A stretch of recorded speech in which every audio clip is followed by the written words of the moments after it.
Alright, man, we were just listening to G Herbo cleaning the kitchen, getting absolutely fired up at 9 p.m., eating a healthy chickpea stew, ready to just, demon, time. Brandon really packed this tight, huh? So this shoe is not from Running Warehouse. It's in the Running Warehouse box. It's from our friend Brandon, who a few weeks ago, when I said I was interested in trying the Alphafly V1, offered to send it to me. And if you are interested in trying the latest and greatest running shoes and don't want to pay full price, check out the Supwell app. Supwell app is my app. I launched it a few weeks ago or a month ago at this point. We have a bunch of awesome new shoes and used shoes. There was a shoe that just went up. Let me show you this. Primex Strung 2 with 0 miles, $140. Hoka Skyward X with 1 run, $185. A lot of good deals on here. I could just keep going and going. Like our friend Larry June. Ultra Vanish Carbon, 0 miles, $80. A lot of good deals on here. Let me see. Mach X, $80. Tempo Next Percent, $120. That's a cool deal. Takumi Sen 8, $80. Yeah, a lot of good shoes on there. If you're interested in buying, selling, or trading new running shoes or gently used running shoes, check out the Supwell app. It's also a great place to connect with other hobby joggers. But tomorrow morning, we are going to be running the Alphafly V1 here. I'm going to be getting my fastest workout of the block, and I know I need something. I need something with a little bit of this character to it to get us in that zone. So I've been saving up the Alphafly V1 here for a few weeks. I'm hoping that it has what I need. So let's open it up, see how it looks tonight, and then tomorrow we can go through all of our weigh-in, fit, and feel. Ooh, man, brand new crispy pair of Alphaflies in my size. That is pretty remarkable that our friend Brandon just had these. He just had these, so holy cow. It feels light. We got the Zoom X. We got the carbon plate. We got the pod. So I've been loving the Alphafly 3 recently. This is, of course, the original. I have never tried it. And it's sick. This is perfect. Oh my gosh, this is absolutely perfect. The colorway is fire. We have orange at the top with this black check. Black's probably my favorite color right now. My Jeep's black. All the Supwell gear is black. And orange is probably my second favorite color. Man, this is a good looking shoe. Of course, we don't get that much rubber coverage on the back, but it's not about the rubber.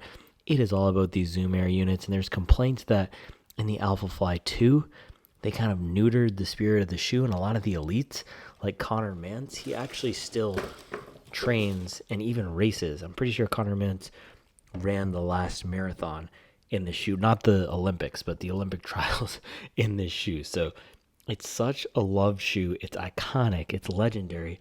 And for some reason, I have never tried it until tomorrow, demon time. So tomorrow's workout is going to be a 6 by 1 kilometer repeat with a little bit of a fast kicker at the end. So I'm going to go get my performance sleep, then we can throw this on the scale tomorrow morning, do a few comparisons, and then we're just going to get out there and rip.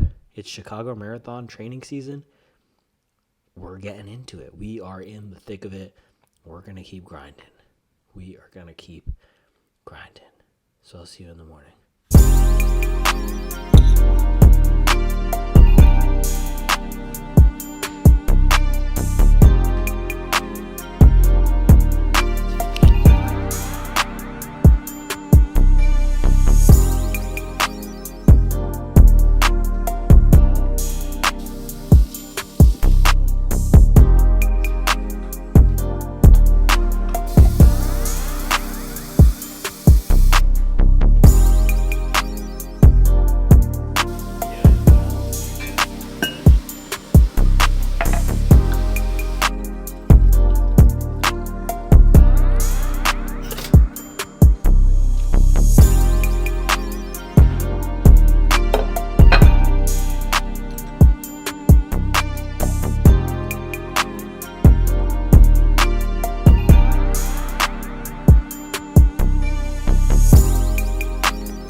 So we are reading from the book of Daniels this morning. I'm locked back into the Jack Daniels 2Q plan. I'm doing the 101 to 120 mile per week plan with 2 workouts. I'm going to do another video later this week, probably diving a little bit deeper into my training and what it means to train by feel when still going for one of these structured plans. But I just wanted to show you the workout for this morning. So we are 5 weeks out here.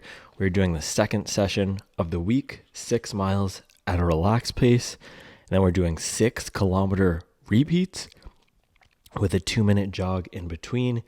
And then we're going to end with 4 by 400 meter repeats with a 400 meter jog in between. So I did a variation of this workout about a month and a half ago. Let's see over here. Yeah, the exact workout here, down here in the Magic Speed 4, except we did 8 miles of warm up, and then 6 by the 1 kilometer and 4 by 400 meter repeats. That day, I could not hit the 400 meter repeats. I was too smashed. So today, that will be the goal, to run strong through the kilometers, those 6 kilometer repeats, and then come back and still have some kick. So the paces today, roughly, the kilometers are supposed to be done at a 3:17 pace. That's kilometers, so that translates into a 5:17 per mile pace. And the repeats are supposed to be done roughly a little bit slower than a mile race pace, so 450 something, 458. So if I can get sub 5 on those 400s and anywhere between 5:10 and 5:20 pace on the kilometer repeats, that will be a success.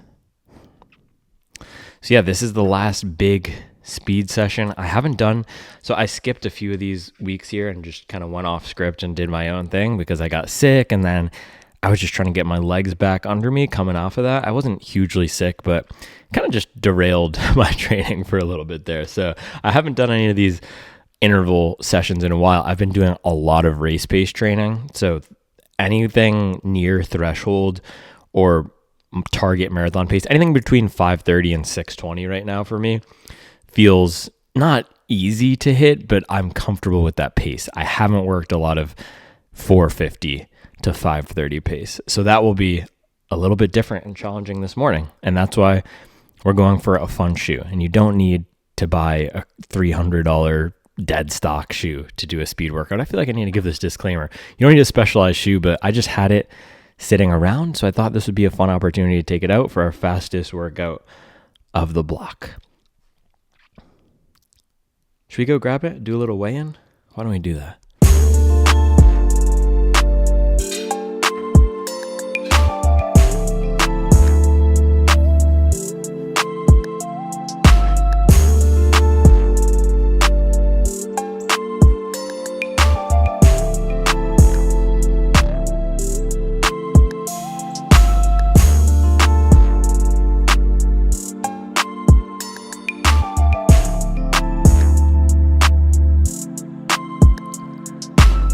So before we weigh this in, I want to take a second to appreciate the design. This is my first time getting up close and personal with the Alphafly 1. I have about 100 miles in the Alphafly 3. I haven't used the Alphafly 2, but this is the one that started it all. And you can see the full bed of ZoomX here. It has the classic ZoomX crinkles, full bed in the back. And then that transforms into the bifurcated or dual setup here, where you have top layer of ZoomX and then the AirPod right underneath the ball of the foot, and then the carbon fiber fly plate.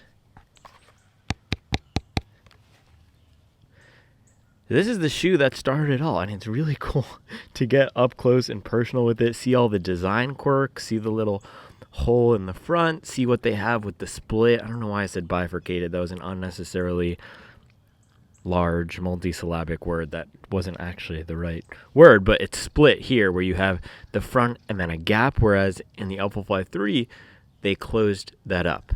And then the upper here is what they're calling the atom knit. I actually love the upper on the Alphafly 3, and it looks like this is where they started. It's a little stretchier and maybe softer than on the Alphafly 3, and this is the Ikaden. Is that how you pronounce it?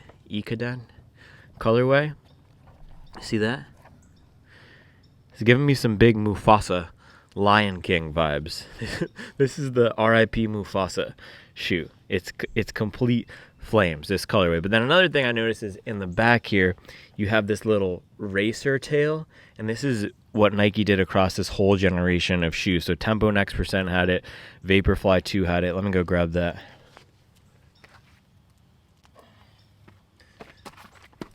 Yeah, look at this. This little swoop back here that comes to a point. This is what Nike had across this whole generation of shoes. And Vaporfly 2 was actually one of my favorite racing shoes, and still is one of my favorite race shoes of all time. I love this as a half marathon shoe. The Vaporfly 3 didn't quite do it in the same way as this shoe, and I don't dislike the 3. Someone on the Subwall app said that I didn't like that shoe. That's not true. I just don't like it as much as the other shoes. But if it were Vaporfly 3 or bust, definitely Vaporfly 3. So this has a very similar setup to the Alphafly 1 here in the back. And then, of course, the main differences are going to be the front, where in the Alphafly you have the AirPod, and in the Vaporfly 2 you just have the foam. So overall, really good looking shoe. This colorway is pretty sweet, and I'm excited to see how the shoe does, the shoe that started it all. So let's throw it on the scale here.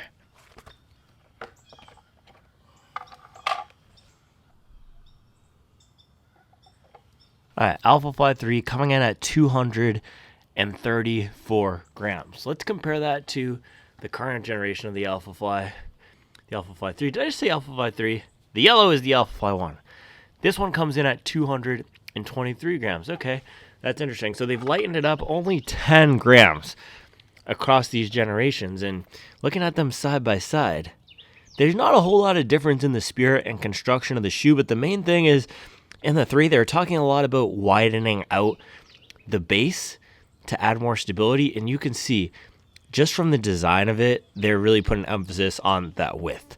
So compared to the Alphafly 1, you can see the Alphafly 3 has a lot of width, and they've also closed up that gap in the 3. So whereas the 1 has that little bit of an opening right here, the 3 completely closed that up. And then they've also lightened out the core of the shoe by removing some of the foam, whereas in the Alphafly 1, you have the full bed of foam. But uppers, pretty similar across both of these shoes. You have that Atom Knit upper. I do really think it's a little bit more structured in the 3 than the 1, but the general vibe is the same. The fit looks really similar here. And of course, you still have those famed air units in the forefoot of the 3. And then just for comparison's sake, let's see Alphafly 1 weight versus Vaporfly 2. So Vaporfly 2, this is coming in at 214 grams.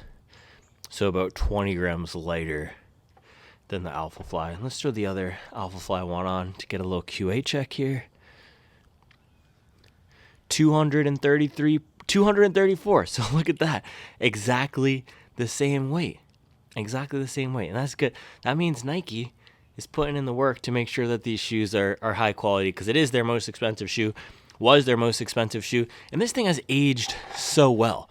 I mean, look at this thing. This could drop. This could be the Alphafly 4. They could bring this exact design back as the Alphafly 4, and it wouldn't look dated at all. It would not look... I guess that is that to say that the takeaway there is athletic shoe design and trends haven't advanced in the past 4 years, or is the Alphafly 1 just a timeless design and silhouette? I'm not sure. Either way, this thing looks awesome. I'm sure it's going to feel awesome, but we've got to get some warm-up miles in. So plan for this morning, again, there's 6 miles of warm-up. I'm going to use a different shoe so I don't put random miles on the Alphafly that I don't need to. And then I'll come back and we can lace these up and start ripping. Let's do it.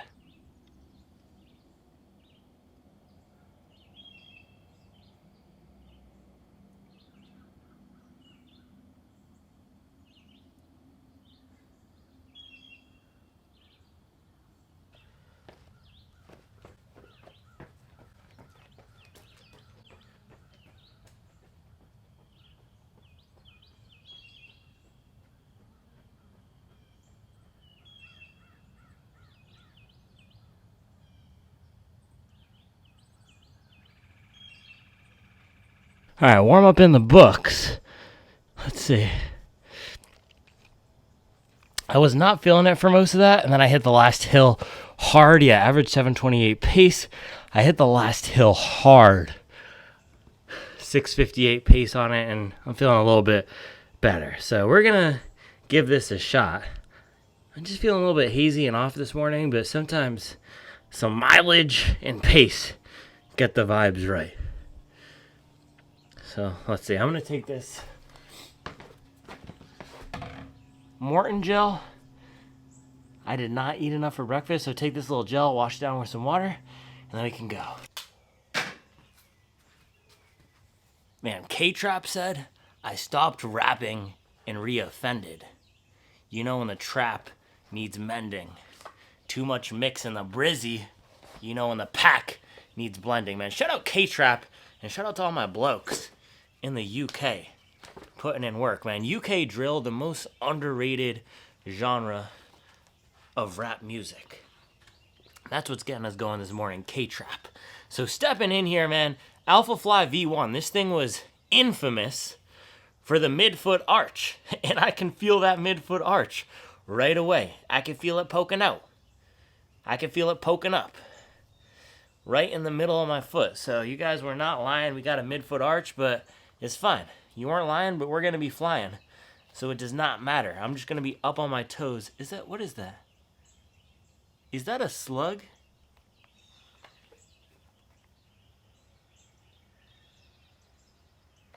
Bro, we literally have some sort of a creature inside the Alphafly. It was not a slug. It was a moth. Dude, moth gang out here heavy. Just trying to ruin everything, man.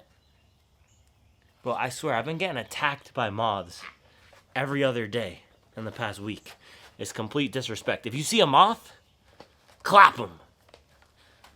We got to stay strong out here, man. Embody the slug. Don't let the moths take you down. There's a lot of moths out here just flocking to the light, trying to get their shine. But you know what happens? You die out in that flame. That's why you got to work in the darkness. Like a slug, just sliding, leaving it wet from the tears, blood, and sweat. That's how we're out here, man. Don't be a moth, be a slug. All right, little repeat, 6 kilometers. We are ready to go. Woo! Out here jumping like Jordan. Let's go, man. I'm fired up. All right. I don't even know. These feel aggressive. These feel fast. I'm sure they're going to be great. Let's just do this thing. I'm in it.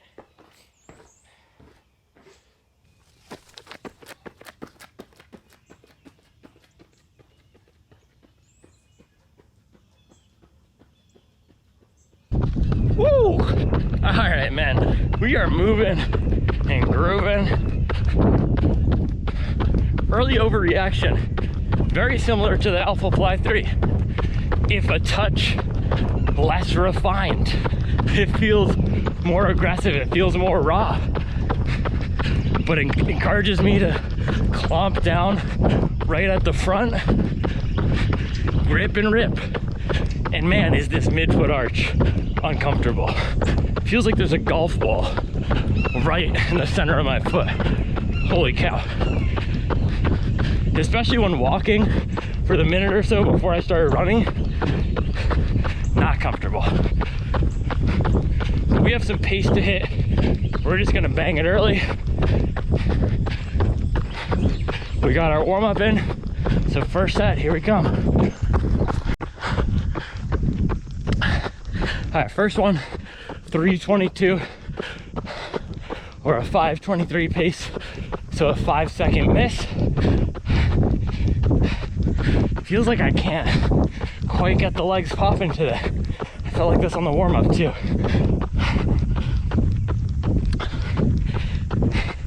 And I haven't been getting down to this sub 5:30 pace very often. But this is 100% my weakness right now, because I can hit 5:20s and 5:30s in the middle of long workouts. But I haven't been working that fast return over, so we're gonna keep grinding through. Try to just work it down slowly. Alright, that was a 3:11 kilometer. So 5:09 per mile. It's hard to pace these, but I hit that one pretty hard. I did not want to miss again. Next one, if I can get in between those two, we'll be cruising. But yeah, man, this shoe is great. So far, not that different from the Alphafly 3. Not a life-changing experience. If anything, it's like a less comfortable version of the current Alphafly. But boy, does it feel good at this 5-minute pace. Woo!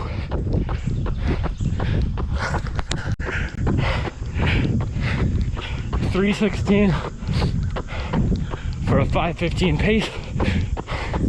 These are hard. I'm not used to hitting this pace.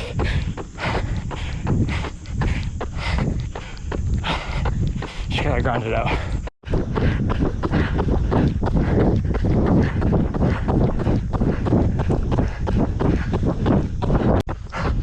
Alright, that was a 3:17. Man, these are just as hard, if not harder, than the last time I did them. It's a little bit disheartening,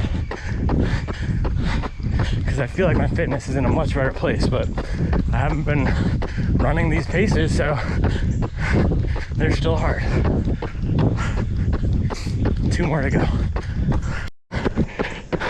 Alright, it's getting hard, but this is where we just take over. Dominate. Dominate. 3:16. That was another 5:14 pace repeat. One more. This is where we take control. Give a dang about no 5:17 pace. I'm the gosh dang captain of this last rep. We're really out here grinding. Man, 6 kilometers, that's nothing. We got this last one. We got this last one. All right, make them pay. Last one, make them pay. That's where you make them pay.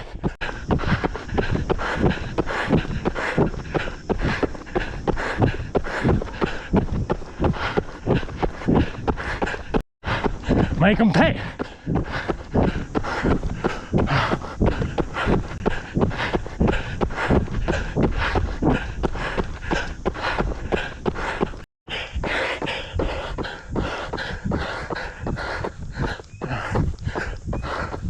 Nothing's free. Nothing is free. You gotta make them pay. They said we should cut mileage. They said the long runs were too long. They said we didn't know how to train.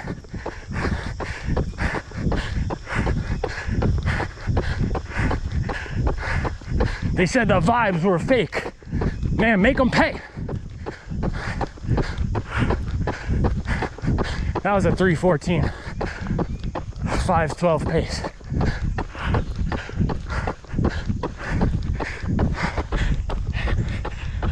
We're jogging it out here, and we got 400 meter repeats. This is where the winners get made. This is where I fell apart last time. This time I'm gonna hit it so hard, there's no words to explain.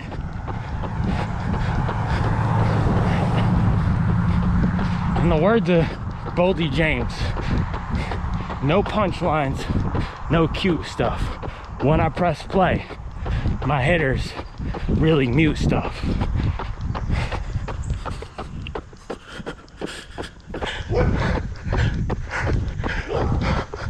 .450 pace. Let's go. All right, time to press play and mute them again. Let's go.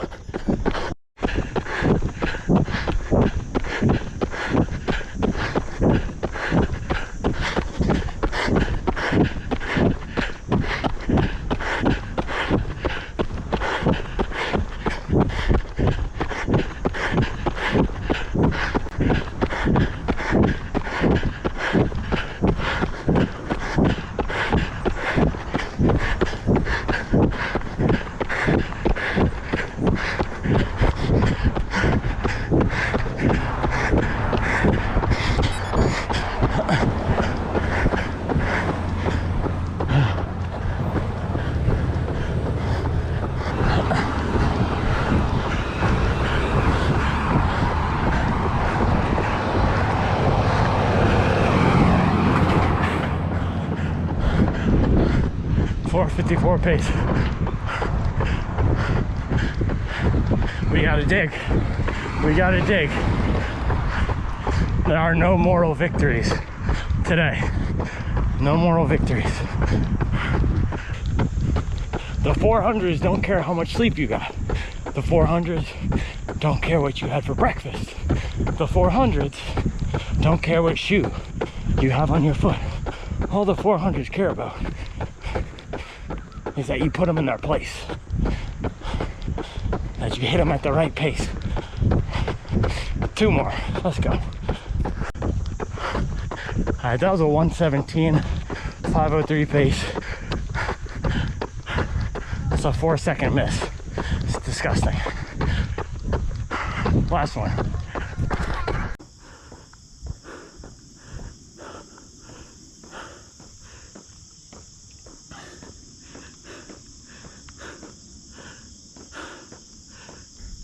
Well, that was thoroughly unenjoyable. Hit the last one at I think right on target. 113 or 114. I don't have speed right now. It stinks. It stinks, it stinks. It's hard for me to hit these paces, but I've just never really trained at these paces. I've been so focused on mileage. But I hit the workout exactly as prescribed. I missed by a few seconds on one of the 400s, and the only kilometer repeat I missed was the first one. So hit it exactly as prescribed. It was a struggle, mildly disheartening, I think, because all of the longer threshold marathon pace workouts have felt smooth and like I had more in the tank. This one I was digging going into the red. I have nothing left in terms of pace. I'm gonna hit a few mile cool down here, easy miles, but relax miles. I don't have anything left in terms of juice in the legs. I probably could have hit a few more 400s, but man, and my lower back is hurting, and this is just one of those, not hurting, it's just, you guys know that feeling where you're just spent. That's this workout, and the temperature is perfect. I got rest, I just wasn't feeling it today. And not every workout's gonna be pretty. And I was really hoping that this would feel a little bit easier, because I was struggling the last time I did this, and I was also struggling today. So my biggest takeaway is speed is my weakness right now. But I'm a big proponent, a big fan, an advocate of focusing on one thing at a time during training, having one area be your primary focus. And I also like to think of training as not just 16-week blocks leading up to a marathon and the rest of the year we're taking off, but 18-month chunks. I believe, based on my experience, we build fitness in 18-month chunks. And my last 18 months have been focused on mileage and extending my endurance at a 6 to 7 minute pace range. And now I could run for 4 hours at that pace range.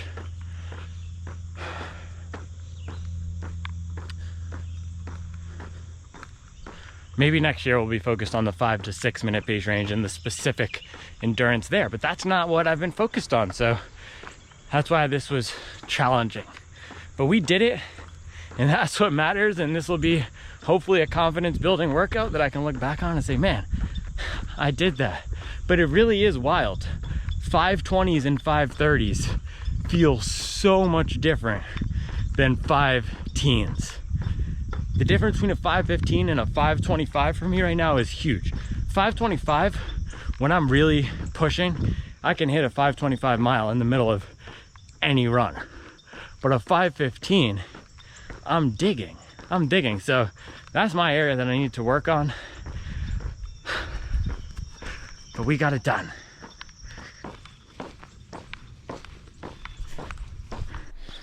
Whew, man. So this whole pace thing, this is exactly what people talk about when they say it gets harder to get faster as we get more into running. So that was 7.5 miles at a 6:15 pace.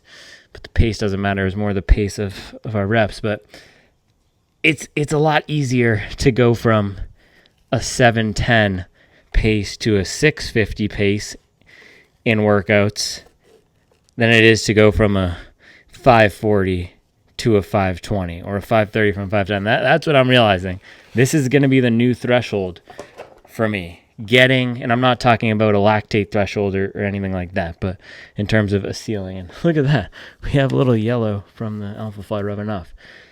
But in terms of getting from that 5:30, 5:40 range, and for a long time, actually, it was 6 flat, and it was hard for me to run workouts and paces faster than a 6 flat or a 5:50. And this year, I've broken through that barrier. So the next barrier is going to be 5:30 and making sub 5:30 feel easy. But now I can get out and run a 5K at a 5:40 pace or a 5:30 pace any day, nearly any day, which I could not last year. Last year, getting down to a 5:40 felt like an all-out sprint. And that's what the 5 teens pace feels like to me right now. So it's interesting because I've been thinking I've gotten 30 seconds per mile faster across all of my paces. And it shows up in things like this, because the last threshold I had in terms of breaking through was 6 flat, and now it's 5:30. But man, Alphafly 1, we hit it pretty hard in these. I was mostly popping off the forefoot, getting some good bounce, some good pop. I'm glad I got to experience the OG. Many people's goat. But I'm going to get some water, hit a little cool down, and then we can hit the breakdown. Shout out to the OG. Also, shout out to my guy, Brandon Vincent, for just saying, dude, I have a pair of Alphaflys, unused, crispy, sitting in the box. Do you want them? What an absolute legend. I'm going to send him a swag pack soon. Good job, Brandon. Putting in work.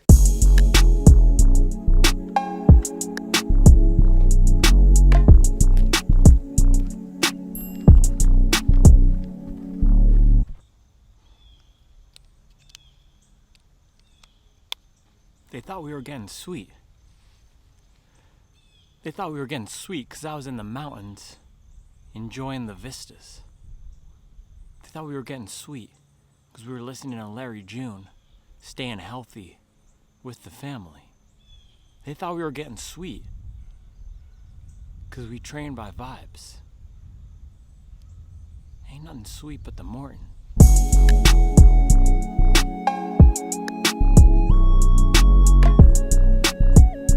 All right, so we got 17 miles total on the morning, about 7 miles in the Alphafly 1. I did a 6-mile warm-up and a 4-mile cool-down. And this was the toughest workout of the block, probably my toughest speed workout ever, my fastest speed workout ever as well. I've never done 6-kilometer repeats all at a sub 5:25 per mile pace, all around 3:20 per kilometer or faster. And I think we went, I'm not going to recite it all, I'll just throw it up here. But we had one that was a 3:22, and the rest of them were 3:17 or faster. And then on those 400s, they were all right on target, or 3 out of the 4 were right on target. And that third one, I just lost a little bit of focus. I had to round a corner. There's no excuses, no moral victories, and I hate missing pace, but we can't beat ourselves up for missing pace on 1 out of 10 reps, especially when the rest of the workout was run on target. But this was a lot tougher than I anticipated. I knew it was going to be tough, but I thought I'd be able to lock in and find a flow. I never found a flow. This was straight brute force. And if there's one thing I'm good at, it's brute forcing. It's just absolutely slamming my way through. There's no finesse whatsoever. There's no finesse in my running style. There's no finesse in my grind. There's no finesse at all. We just got to push through. And today was a great example of what happens if you just put your nose to the grindstone and just slam. That's all we could do this morning. It never felt like I was flowing out there. It never felt smooth. Every single one of the reps, I was digging in, trying to kick as hard as I could to sustain the pace. And that's not saying I was all out sprinting, but in terms of pacing it, these felt appropriately challenging, maybe even a little bit more challenging than they should, given how strong my aerobic endurance is. And given how strong my endurance is at 6:10, really any pace slower than a 5:40, I feel that my endurance right now is really strong and that those paces are a little bit smoother for me to hit. But this is what building fitness is about. And this is what I was saying up on the steps earlier, man. So going from a 7:10 to a 6:50 pace, say that's I'm not going to do all the math correctly right now, but say that's a 5% improvement, that 20-second pace difference.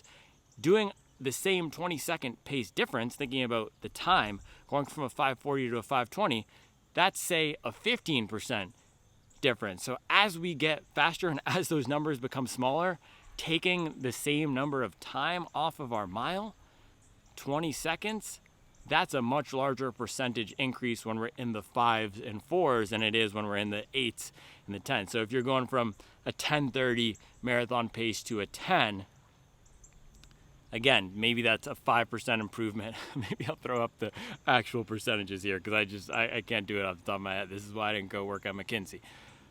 Say that's a 5% improvement, and then if we're going from a 6:30 to a 6, that's closer to that 15% improvement. So what I'm trying to say is it's a lot harder to get faster. As we get faster, we got to work for it.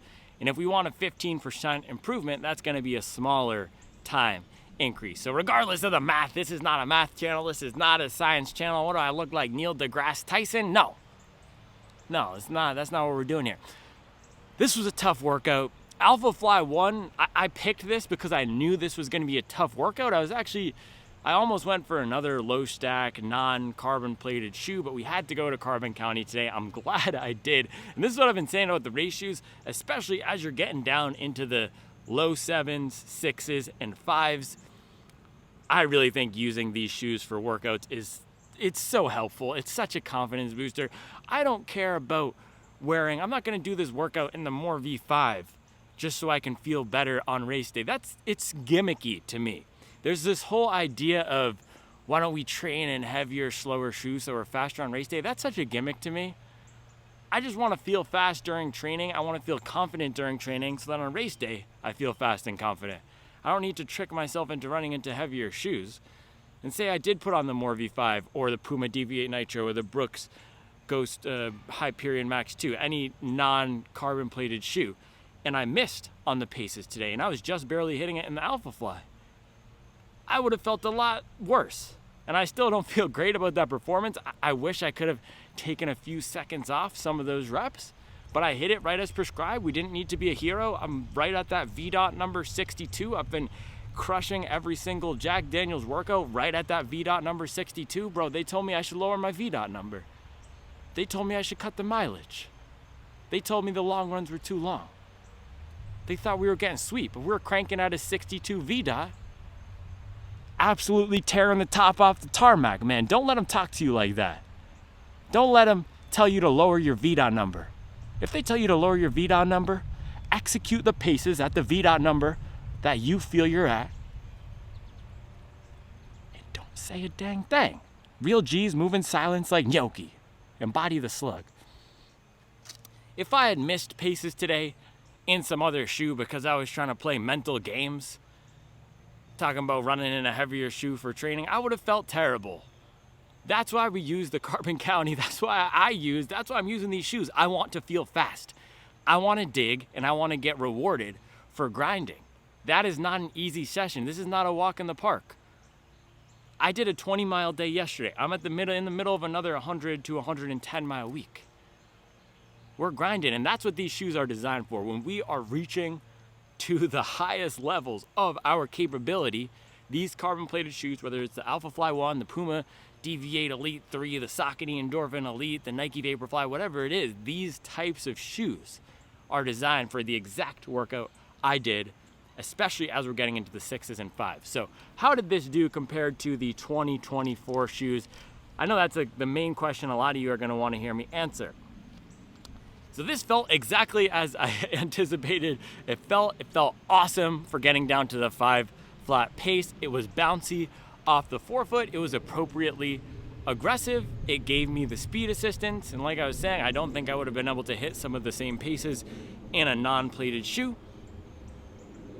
But I also don't think that it's better than the Alphafly 3. I never tried the Alphafly 2. The Alphafly 3 was my first Alphafly. And after today, I think the Alphafly 3 is comfortable, smoother, and maybe even a little bit faster and bouncier. It definitely has a lot more cushion underfoot for landing, especially in the midfoot. It's noticeable. It doesn't have the midfoot arch in the 3, and it doesn't feel as raw. That was the first word that came to mind. Raw, unrefined, rough, rugged in a good way in the shoe. The Alphafly 3 feels a little bit smoother. It still has that demon time characteristic, which this felt like maybe it was lacking. The Alphafly 3 just feels like a little bit more of a cohesive package, but there's not that big of a difference between the two. If anything, the 3 is a touch more comfortable, but I can see why people like the shoe. The 3 is also a little bit lighter, but this is still an Alphafly, and if you compare this to any of the other shoes on the market, I can see why people get disappointed in the Endorphin Elite if you are a fan of the way that this rides. I can see why people get disappointed in the Vaporfly or don't like any of the other shoes. They don't want to try the New Balance, they don't want to try the Saucony, they don't want to try the Asics because they're Alphafly fans. This does feel unique. It feels very similar to the Alphafly 3, and this is what I said about the Asics Metaspeed Sky Pairs and Edge Pairs. The character of those two shoes, if we're going to compare to everything else on the market, is maybe 5% different. That's the same thing as the Alphafly 1 and 3. These two shoes are maybe 5% different if we're going to compare to the Endorphin Elite. They are so similar to each other. Nike has just smoothed it out a little bit in the 3. I also think the upper on the 3, man, that is such a good upper. The upper on this is a little bit, it was hard. I had to fight to get it on foot. I didn't have to fight to get the upper of the 3 on. Super comfortable, just the right amount of stretch, and overall a nice package. So very aggressive. I am not going to be racing my marathon, and this, I am looking forward to taking it out for some more workouts. I'm not sure if I'll do another workout in it before Chicago, but it's cool that I now have this shoe in my stable, in my roster, in my rotation. And if you are looking for a retro shoe or any new fire shoe, check out the Supwell app. That's how I got this shoe. When I was talking about the Supwell app, when I was talking about how you can buy, sell, and trade at the best inventory in the game, my friend Brandon DM'd me or emailed me and said, dude, I got the Alphafly 1. So if you're looking for the Alphafly 1, if you're looking for any new race shoe, check out the Supwell app. It's $1 a month. I'll put the link in the description below. You can also connect with other hobby joggers, ask and answer any questions about training, or you can DM me directly. A few people have done that as well. And we actually do have a bunch of Alphafly 1s on the app, especially if you're a size 11. My guy Willie Escobar is unloading the inventory. I'm not gonna make an Escobar joke about unloading, but that's what he's doing.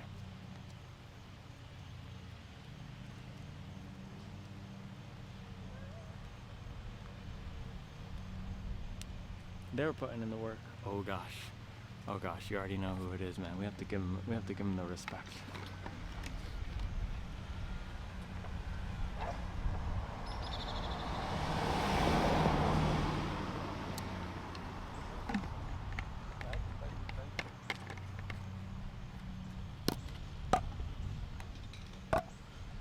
You already know what it means when you see those wind flows bopping through, bro. They thought we were sweet because they didn't see the wind flows in a few weeks. Nothing's sweet, man, nothing sweet. So Alphafly 1, this is an awesome shoe. I don't think it's better than the Alphafly 3. I do think some advancements are good. We can't always be stuck in the past. Nostalgia is a heck of a drug. I do want to try the Alphafly 2 at some point. There was one that was a size 11 on the Supwell app that I almost snagged, but size 10.5 is perfect for me, and I want to make sure I'm doing these shoes justice. There's also a Primex Strong 2, size 11, that someone brand new, that someone listed for $140. These are the things, this is why you sign up for the Supwell app, because these crazy deals just pop up. Also, our friend Christine, I think she has a bunch of size men's 9.5, also unloading. So if you're a size 9.5 or a size 11 man, sign up for the app. Also, if you're a size 8.5 women's, sign up for the app and DM me. I have a very special unreleased shoe that I want to give to the right person. So if you're a size 8.5 woman watching this video, please DM me on the Supwell app. Let me know what you're training for, and I'm gonna send you one of the coolest unreleased shoes of the year. But that's all I have for you today, guys. I was gonna say that was a fun one. That was not a fun one. That was not a fun one. Sometimes it's not fun. Sometimes it's not sweet. Sometimes it's gritty. Sometimes we gotta dig. My lower back hurts. I gave everything I had in that workout. It's now refuel time, recovery time, and I'm gonna hit another run today. This is what it's all about. This is what it means to up your best. We gotta put in the work even when we're feeling beat.